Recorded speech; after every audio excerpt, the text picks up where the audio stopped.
Sold. Sold. Sold to you.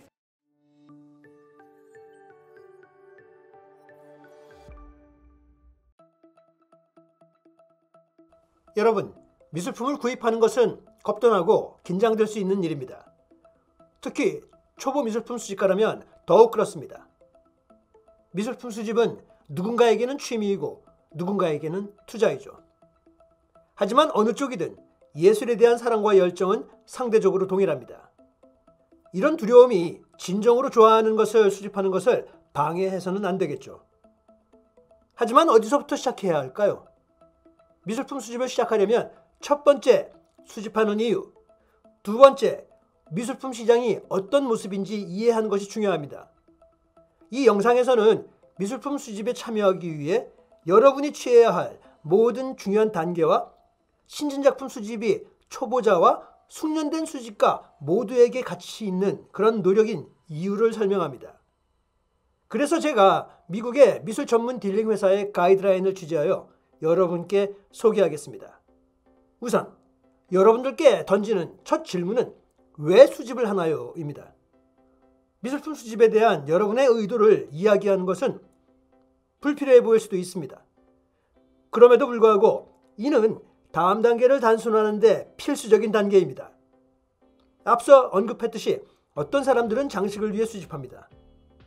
다른 사람들은 예술가나 예술 작품을 진심으로 사랑하기 때문에 수집하기도 하죠. 그리고 다른 사람들은 처음에 투자하는 것보다 더 많은 돈을 벌고 싶어서 수집합니다. 일부 전문가들은 미술품 수집이 미술품을 무작위로 수집하는 것과는 다르다고 주장합니다. 미술품 수집은 미술품 구매로 이어지는 목적을 갖고 있다는 주장이 뒷받침되는 거죠. 이 개념의 문제점은 많은 미술품 구매자를 이루어 엘리트 미술품 시장을 만드는 것입니다. 모든 사람은 왜 그것을 구입했는지 설명할 필요 없이 예술품을 구입할 수 있어야 합니다. 이렇게 하면 미술 시장이 훨씬 더 균형을 이루고 모든 종류의 예술가가 자신의 작품으로 생계를 꾸릴 수 있는 기회를 얻을 수 있습니다. 여러분들의 의도를 알면 예술품을 획득하는 과정이 훨씬 더 자유롭고 덜 위협적이 될 수 있습니다. 따라서 침실 벽을 장식하고 싶어서 미술품을 구입한다면 그것이 바로 그렇게 하는 좋은 이유이죠. 당신의 빈 공간을 채워줄 수 있는 예술 작품들이 많이 있으면 방에 들어서는 순간을 더욱 즐거운 경험으로 만들어줄 것입니다. 자, 지금 보시는 이 작품은 얼마 정도 할까요? 감이 안 오시죠? 네, 이 작품은 KT 에드워즈의 드림스케이프라는 작품으로 가격은 $1,515입니다. 그리고 이 작품은 조나선 카슬라의 작품으로 $2,100인데요. 한국 돈으로 약 270만 원 정도 합니다. 두 작품 모두 최근 작품으로 추상화인데요. 사실 우리가 예상했던 그런 가격보다는 그다지 높다는 느낌은 들지 않습니다. 작가 KT의 경우를 한번 보실까요? KT의 경우 특이하게도 미대를 다니지 않고 독학으로 공부한 것으로 보입니다. 얼핏 보면 저건 나도 하겠네 라고 하시겠지만 작가들은 각자 자기만의 노력과 고뇌를 갖고 활동을 하고 있는 겁니다. 그리고 KT의 다른 작품들을 한번 보시면 이렇게 모두 완판입니다. 적절한 가격대와 그림의 추상적 색상과 스타일이 사람들이 선호하는 스타일 같아 보이죠. KT 작품 구매자들처럼 아무 조건 없이 예술을 사랑하는 구매자들이 많이 있습니다. 이 구매자는 특정 미학, 심지어 주제나 예술가에 대한 안목을 가지고 있을 가능성이 꽤 높죠. KT 작품에 비해 지금 보시는 이 두 작품은 좀 더 반추상이거나 사진도 있는데요. 여러분들의 취향은 어떠실까요? 유중첸의 클라우디 스카이 225는 60cm에 90cm 크기의 유화입니다. 좋은 사이즈죠. 특히 집에 침실에 걸면 딱 좋을 사이즈입니다. 그런데 가격은 $458, 한국 돈으로 약 60만 원입니다. 생각보다 훨씬 저렴하죠. 그리고 정도순의 벚꽃이라는 이 사진 작품은 $550네요. 다음 안건은 미술 시장에 대한 이야기인데요. 미술 컬렉션의 역사는 고대 시대로 거슬러 올라가지만 20세기 초부터 전 세계적으로 번성하기 시작했다고 할 수 있습니다. 그리고 이제는 세계 경제에서 중요한 역할을 하고 있죠. 미술 시장은 현재 신진화가와 기성화가라는 두 가지 부문으로 나누어지고 있습니다. 이 두 미술 시장은 가격 때문에 이해하는 것이 필수적입니다. 하나는 다른 것보다 더 비싸며 이는 종종 미술사의 궤적 내에서 화가의 인식을 반영하기도 하죠. 우선 신진미술은 젊은 예술가나 상대적으로 잘 알려지지 않은 예술가가 현대 스펙트럼에서 창작하는 미술 작품으로 정의됩니다. 신진미술은 화가로서의 경력의 시작 단계에 있는 작가가 제작한 미술인데요. 그들은 최근 미술학교를 졸업했거나 아직 갤러리 대표가 없거나 소규모 지역 갤러리에서 대표할 수 있는 그런 작가들을 말합니다. 이 화가들은 현재 각광을 받는 화가들보다는 미학적, 개념적 가치가 떨어지는 것이 아니라 오히려 자신의 작품이 더 유명해지고 갤러리와 박물관에서 더 큰 대표성을 갖기를 여전히 기다리고 있습니다. 그 다음에 즉 기성미술은 국내적으로나 국제적으로 경력에서 높은 수준의 성취를 달성한 화가들로 구성되어 있는데요. 이들 작가는 일반적으로 광범위하고 강력한 작품을 보유하고 있습니다. 그리고 그들의 가치는 국제적으로 인정받는 갤러리와 경매장에 의해 정의가 됩니다. 유명 아티스트들은 심지어 스튜디오에서 함께 작업하는 팀을 꾸리는 경우도 많은데요. 대표적인 작가가 바로 제프 쿤스죠. 그런데 여기서 제가 안전하면서도 성공적으로 컬렉팅을 할 수 있는 방법 중에 하나를 소개해 드리려고 하는데요. 초보자인 경우 먼저 신진 작가의 작품부터 공략해 보시라는 겁니다. 신진 미술 시장과 기성 미술 시장은 엄청나게 다르며 두 유형의 화가로부터 구매할 때 고려해야 할 그런 사항도 다양합니다. 기성 화가 작품은 일반적으로 전체 미술 시장 내에서 화가의 지위로 인해 신진 작가보다 가격이 훨씬 더 비쌉니다. 그건 다 아시죠. 신진 화가는 일반적으로 기성 작가보다는 가격이 더 저렴하지만 다른 말씀으로 드린다면 여러분들은 그 사람들의 작품, 그 작품성을 순수하게 받아들이시는 게 중요하다는 겁니다. 신진 미술 작품을 구입하는 동안에 여러분은 아직 알려지지 않은 이 화가가 계속해서 미술 작품을 제작하고 경력을 유지할 수 있도록 지원하게 되는 것입니다. 그래서 이를 통해 젊은 작가들은 계속해서 자신의 기술을 개발하고 결국 예술 생태계 내에서 더 많은 자리를 잡을 수가 있겠죠.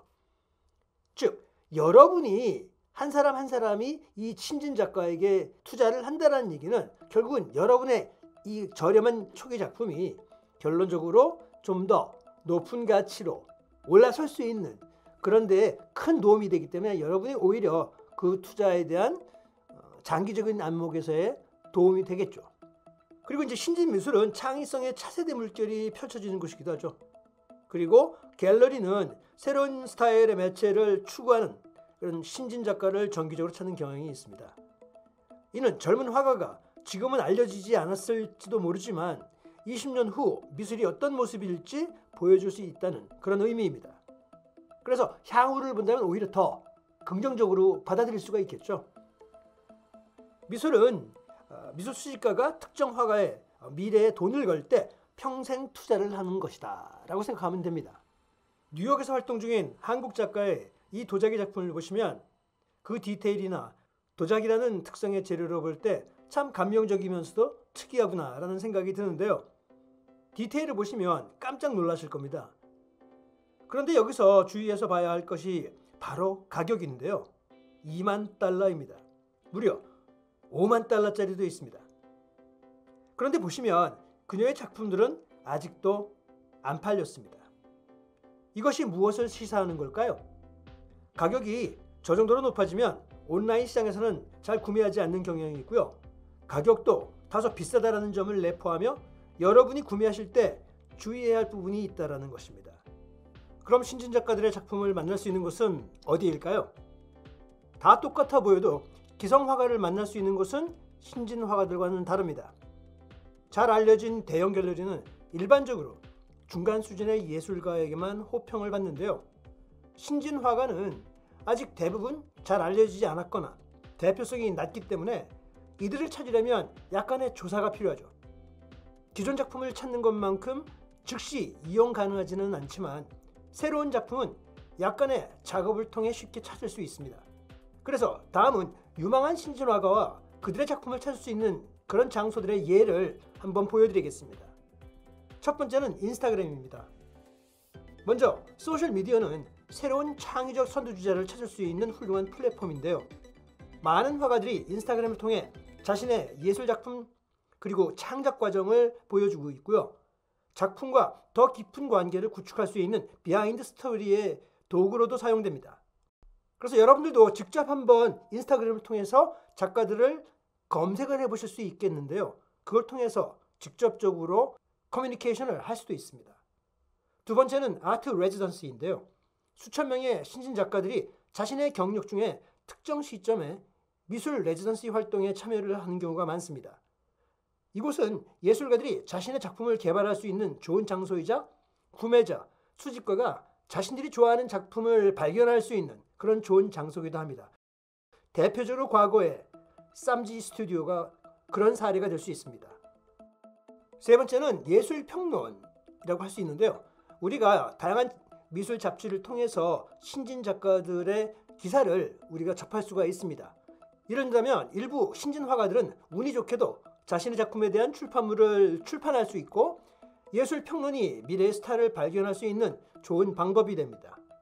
미술표 리뷰를 통해 구매자는 더 폭넓은 관객을 대상으로 작품을 더 잘 이해하고 이를 바탕으로 구매 판단을 내릴 수 있겠죠. 네 번째는 화가 보조금 또는 공모전 수상입니다.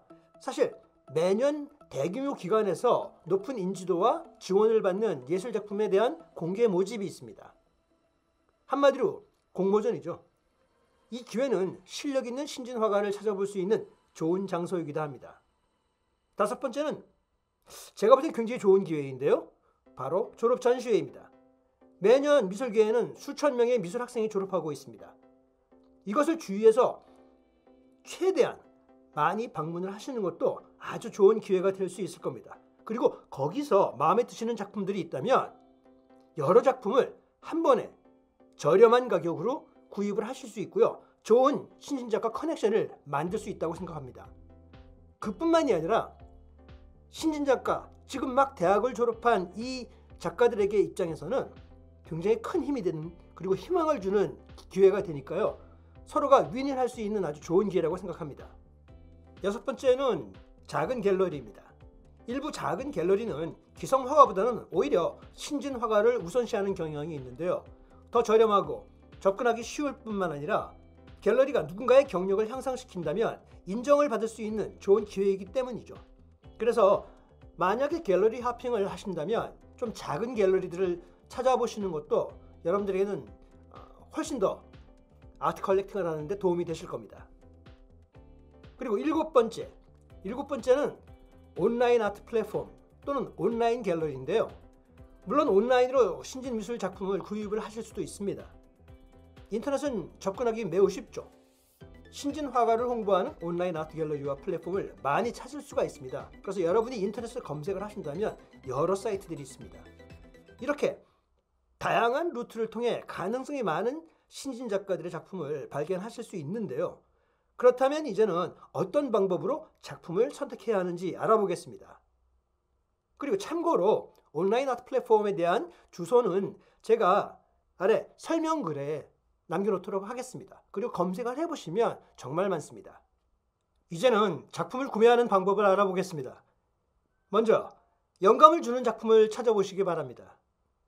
첫 번째 시점에서는 신진 작품을 어디에서 찾을 수 있는지 이해하기 위해 몇 가지 조사를 수행하는 것이 도움이 될 수 있습니다. 일반적으로 신진 작가는 최근 대학을 졸업하고 신선하고 젊은 작가이거나 수년간의 경험이 있지만 여전히 중간 수준의 예술 경력을 위해 노력하고 있는 화가에 대한 조사입니다. 어느 쪽이든 이 작가들이 자신의 작품을 어디에서 전시하고 있는지 알아보고 가능한 최대량의 작품을 감상하는 것이 중요합니다. 한마디로 그들의 포트폴리오를 충분히 조사해 보라는 것입니다. 이렇게 하면 여러분이 좋아하는 것과 싫어하는 것에 대한 통찰력을 얻으실 수 있습니다. 즉, 그림을 볼 줄 아는 그런 눈이 생기기 시작한다는 거죠. 작품 구매를 시작하려면 전시회에 가거나 오프닝 리셉션 같은 이벤트에 시간을 내서 참석하는 것이 좋습니다. 졸전이나 인스타그램 피드와 해시태그를 주의해서 검색을 해보시는 것도 추천을 드립니다. 또 작은 갤러리에 가시는 것도 좋고요. 미술 박람회를 방문하고 온라인으로 검색해 보시는 것도 추천드립니다. 특히 요즘에는 온라인은 작품 구매를 좀 더 쉽게 할 수 있는데요. 가장 접근하기 쉬운 형식이며 전 세계 화가들의 작품을 얻을 수 있습니다. 이런 온라인 플랫폼에서는 예산과 작품 측면에서 가장 적합한 것을 한 번에 쉽게 찾아볼 수 있습니다. 또한 구매할 작품을 비교하고 대조할 수 있는 훌륭한 도구입니다. 그리고 일반 갤러리보다 유리한 부분이 있는데요. 그림에 대한 구매와 배달 같은 것들이 쉬운 편이고 화가들의 입장에서도 수수료가 오프라인 갤러리 수수료보다 적다는 장점이 있습니다. 즉 거품이 적다는 얘기죠. 두 번째는 잠재적으로 구매할 작품과 연결을 해야 되는 건데요.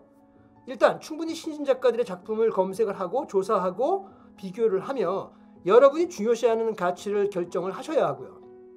그 다음 단계에는 구매하고 싶은 작품과 작가와 연결하는 단계입니다. 요즘은 화가와 소통하는 것이 너무 쉬워졌죠.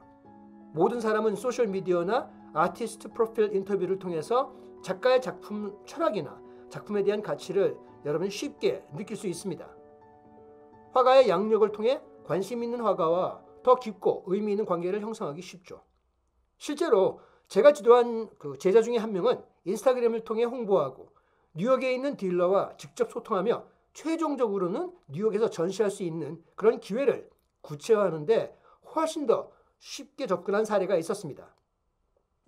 이제는 수집하고 싶은 예술품 유형과 예술품의 다양성을 결정을 하십시오. 이제 영감을 얻기 위해 배경조사를 마친 후에는 어떤 종류의 예술 작품이 여러분의 컬렉션에 적합한지 결정할 차례입니다. 온라인으로 수집할 수 있는 선택의 폭이 넓습니다. 먼저 평면 작품을 원하는지 입체 작품을 원하는지 결정을 해야 되겠죠. 그런 다음에 조각, 도자기, 판화, 사진, 드로잉, 혼합 매체, 직물 등과 같이 수집하려는 범주 내에서 매체를 결정하는 것은 여러분들에게 달려 있습니다. 한마디로 여러분의 취향이죠. 하지만 이런 점은 꼭 고려를 해보실 필요가 있는데요. 예를 들어서 회화는 판화보다 좀 더 비싸고요. 판화 같은 경우에는 다른 매체에 비해서는 가격이 좀 더 저렴한 편입니다. 물론 사진도 마찬가지고요.